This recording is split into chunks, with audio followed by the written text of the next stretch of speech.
Hello mga kahop, isang mapagpalang araw sa ating lahat. Naghahanap ka ba ng vitamin na pangpataba, pangpaputi at pangkinis ng kutis?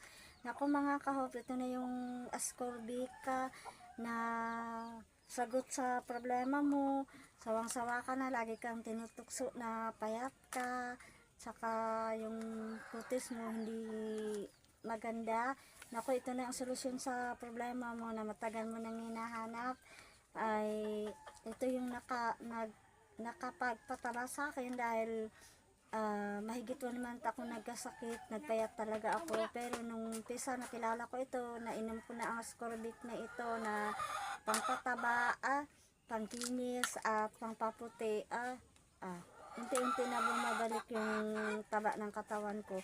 Kung may problema ka sa gustong-gusto mo talaga pumayat at gusto mong pumuti at kikinis ang iyong balata, ito na ang solusyon na matagal mo nang hinahanap na vitamina. Kaya kung gusto mo nito na klaseng vitamina pangpataba, ang link nito ilagay ko dyan sa yellow basket ko para makakabili ka din ng ganito. Apat nang naubos ko na nito sa isang bote pa lang. Ay nakita ko na yung result, tumaba ako. Kaya mga kahop, tingnan nyo. No filter yan ha. Ako yung tao nagpo-promote ng product, hindi gumagamit ng filter dahil masama ang magloko, magsinungaling para lang may binta ka, para may income ka, tapos may naloko kang tao. Hindi kaya ng konsensya ko yun, kahit wala akong kita. Basta mahalaga makakatulong ako sa iba sa problema nila, kung sila ay payat, gustong magpataba, na kaya ko pinopromote ito para makakatulong sa iba na may problema sa kanilang katawan, na gustong tumaba, gustong kuminis at gustong pumuti.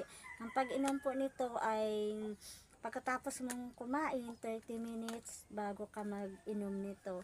Yun ang pagtitek ko akin nito, 30 minutes ang nakalipas pagkatapos kong kumain, saka na po ako uminom nito. Lagi na mga kahop, hindi po ako nagsisinungaling, ito yung vitamin ko kung bakit ako tumaba. And then kasi ako yung tao na bago mag-promote, kailangan subukin ko sa sarili ko, kasi ayaw ko po magsisinungaling.